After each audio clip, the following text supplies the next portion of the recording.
This video is sponsored by Ram Ram Group of Companies, co-sponsored by Nature House and Bhaiya Ji Silver Coated Ilachi। ये किस्सा पूर्वांचल के बाहुबलियों का है। ये किस्सा आपसी अदावत का है। ये किस्सा उन बाहुबलियों के बीच अपनी हनक रखने वाले एक रसूखदार का है, जिसकी बात काटने की हिम्मत बड़े से बड़े माफिया में भी नहीं थी। ये किस्सा है राजा भैया का।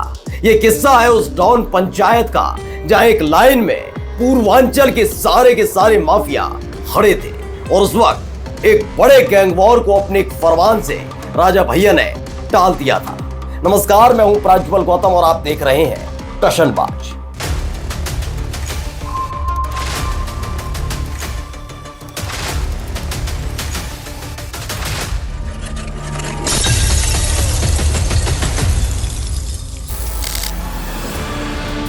रघुराज प्रताप सिंह उर्फ राजा भैया, इस नाम से उत्तर प्रदेश का बच्चा बच्चा वाकिफ है। वजह सिर्फ उनका रसूख नहीं है, बल्कि उस रसूख के साथ साथ सियासी दखलंदाजी भी है।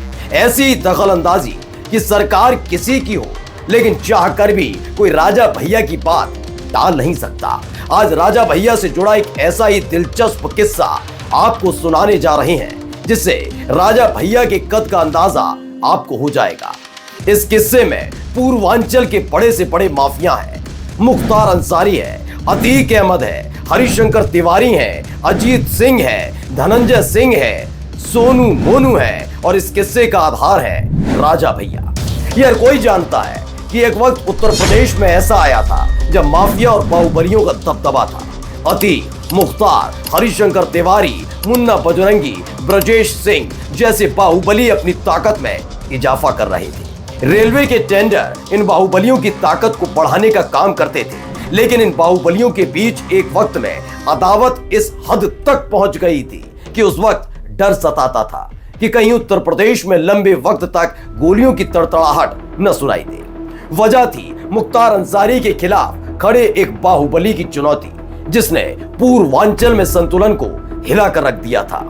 साल 2001 ये वो दौर था जब अलग अलग बाहुबली अपने अपने इलाके बांटकर अपना दमखम दिखा रहे थे। माफिया अपराध के गलियारे से निकलकर सियासी गलियों में अपने पांव जमा रहे थे। उत्तर प्रदेश में बीजेपी की सरकार थी। मुख्यमंत्री थे राजनाथ सिंह। उनकी कैबिनेट में मंत्री थे कुंडा के राजा रघुराज प्रताप सिंह उर्फ राजा भैया। लेकिन ये कहानी शुरू होती है समाजवादी पार्टी के उस एमएलसी की चुनौती से, जिसका दबदबा राजधानी लखनऊ में देखने को मिलता था। नाम अजीत सिंह। अजीत सिंह का सियासत से कोई लेना देना नहीं था। वो राजनीति की दुनिया में सिर्फ इसीलिए कदम रख पाया क्योंकि उसका दबदबा, उसका खौफ लखनऊ में देखने को मिलता था। बाहुबली अजीत सिंह का जलवा कितना था, इसका अंदाजा इस बात से आप लगा सकते हैं कि बीजेपी की सरकार होने के बावजूद भी वो बिना नंबर प्लेट की गाड़ी से चलते थे। कई बार अपने इस कारनामे पर तर्क दिया करते थे कि नंबर तो राज्यपाल की गाड़ी पर भी नहीं होता, और अजीत सिंह खुद को प्रदेश के राज्यपाल से भी ऊपर समझते थे। कुल मिलाकर लखनऊ को अजीत सिंह ने अपनी जागीर समझ लिया था। हालात यहां तक पैदा कर दिए थे कि वो किसी और बाहुबली को लखनऊ में पनपने नहीं देना चाहते थे, चाहे वो कितना ही मजबूत क्यों ना हो। ऐसे में पूर्वांचल के बड़े बाहुबली मुख्तार अंसारी से जुड़ी एक बात अजीत सिंह के कानों तक पहुंची, जिससे वो आग बबूला हो गए और फिर मुख्तार अंसारी को धमकी दे डाली। दरअसल मुख्तार अंसारी ने लखनऊ के कृष्णा नगर में 4 बीघे के एक प्लॉट का सौदा किया। ये प्लॉट उन्होंने अपनी पत्नी के नाम से खरीदा था। ये बात वो खुद मुख्तार अंसारी जानते थे कि अजीत सिंह लखनऊ में किसी भी कीमत पर उनको पनपने नहीं देंगे। ऐसे में अगर मुख्तार अंसारी अपने नाम पर ज़मीन खरीदते तो इसका मतलब साफ था कि वो लखनऊ में अपना गढ़ बना रहे हैं। इसलिए मुख्तार अंसारी ने अपनी पत्नी के नाम से ये प्लॉट खरीदा था। लेकिन यह बात भी अजीत सिंह को नागवार गुजरी और फिर अजीत सिंह ने मुख्तार अंसारी को संदेशा पहुंचवा दिया। सुनिए, आप मऊ या गाजीपुर में घर बनाइए, शानदार हवेली बनाइए, लेकिन लखनऊ में नहीं। दरअसल अजीत सिंह को इस बात का डर था कि जिस लखनऊ पर वो लंबे वक्त से हुकूमत कर रहा है, वहां अगर कोई बाहुबली अपने पैर जमाता है तो सीधे अजीत सिंह के रसूखों को चुनौती देगा, और ये उसे कतई पसंद नहीं था, या यूं कहें अपने दबदबे के खात्मे से अजीत सिंह घबराता था। ऐसे में अजीत सिंह ने उस वक्त कहा था कि मुख्तार अंसारी इस वक्त विधायक हैं और एक विधायक होने के नाते लखनऊ में उनको सरकारी आवास मिला हुआ है। ऐसे में अलग से घर बनवाने की जरूरत ही क्या है।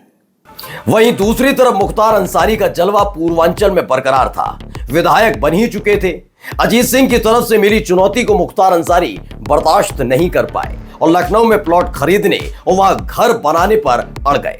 हालात ये पैदा हो गए थे कि आज नहीं तो कल कभी भी गैंग वॉर हो सकती थी। सरकार बीजेपी की थी। रघुराज प्रताप सिंह उर्फ राजा भैया राजनाथ सिंह की सरकार में खेल एवं युवा कल्याण मंत्री थे। खबर उड़ते उड़ते राजा भैया के कानों तक पहुंची। गैंग वॉर होता तो सरकार की छवि खराब होती। ऐसे में जिम्मेदारी राजा भैया ने उठाई कि वो किसी भी कीमत पर लखनऊ की आबो हवा में बारूद घुलने नहीं देंगे, और फिर बुलाई गई डॉन पंचायत। उस वक्त एक वरिष्ठ पत्रकार मनीष मिश्रा के मुताबिक राजा भैया ने विधानसभा में अपने दफ्तर में एक पंचायत बुलाई, जिसमें पूर्वांचल के लगभग सभी बाहुबलियों और लखनऊ से अजीत सिंह को आमंत्रित किया गया। पंचायत में गोरखपुर, रायबरेली, अयोध्या, मऊ, आजमगढ़, प्रयागराज और वाराणसी समेत कई जिलों के बाहुबली बुलाए गए, जिनमें प्रमुख रूप से अखिलेश सिंह, अभय सिंह समेत मंत्री यशवंत सिंह, मंत्री शिवेंद्र सिंह, राजा राजीव कुमार सिंह और बहुचर्चित मंत्री अमर मणि त्रिपाठी शामिल हुए। बातचीत का सिलसिला शुरू हुआ। जितनी गर्मी उस वक्त अजीत सिंह और मुख्तार अंसारी की टशल की वजह से लखनऊ की हवाओं में बह रही थी, वो राजा भैया की इस डॉन पंचायत में ठंडी पड़ चुकी थी। दोनों तरफ की बात सुनने के बाद राजा भैया का फरमान जारी हुआ। अगर सभी बाहुबली आपस में लड़ेंगे तो सबका अस्तित्व खत्म हो जाएगा। सभी बाहुबली सिर्फ अपने इलाके तक सीमित हैं, जैसे पीडब्ल्यूडी का टेंडर हो या फिर राजकीय निर्माण निगम का या फिर सिंचाई विभाग का। जिस इलाके में आए पहली प्राथमिकता वहाँ के माफिया को मिलनी चाहिए। जैसे गोरखपुर का टेंडर हो तो हरिशंकर तिवारी को प्राथमिकता मिलेगी, फैजाबाद का टेंडर हो तो अभय सिंह को मिलनी चाहिए, लखनऊ में कोई टेंडर निकला है तो अजीत सिंह तय करेंगे, अगर ये नहीं ले रहे हैं तो कोई भी डाल दे। बस राजा भैया के इस फरमान के बाद साफ हो गया था कि मुख्तार अंसारी ने जो प्लॉट खरीदा है उस पर घर बनाने का सपना महज सपना ही बनकर रह जाएगा, और हुआ भी वही। आखिरकार मुख्तार अंसारी को लखनऊ के कृष्णा नगर का वो अपना प्लॉट सस्ते दामों पर बेचना पड़ा। तो ये तो था उस डॉन पंचायत का किस्सा जिसने उस वक्त के बड़े गैंग वॉर को होने से टाल दिया। राजा भैया का एक हुक्म और सारे बाहुबलियों ने उस हुक्म को सिर झुकाकर माना। अगले हफ्ते फिर होंगे हाजिर किसी और दिलचस्प किस्से के साथ। तब तक के लिए नमस्कार। New Public Inter College Lucknow. Admission open. For more information, call 0522 282232 or 7755 089585.